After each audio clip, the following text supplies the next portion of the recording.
You ask Tiger to solve. This deals with linear equations with one unknown. The final result is v equals -5. Let's solve it step by step. Simplify the expression. Expand the parentheses. Group like terms. Multiply the coefficients. Simplify the arithmetic.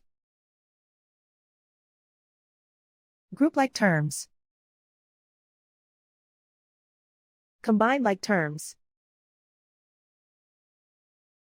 Group all constants on the right side of the equation. Subtract 25 from both sides. Simplify the arithmetic.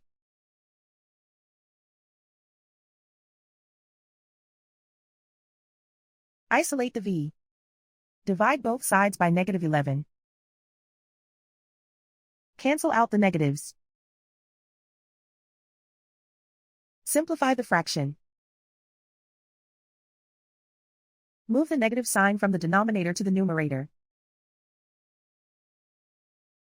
Find the greatest common factor of the numerator and denominator. Factor out and cancel the greatest common factor. And so the final result is v equals -5.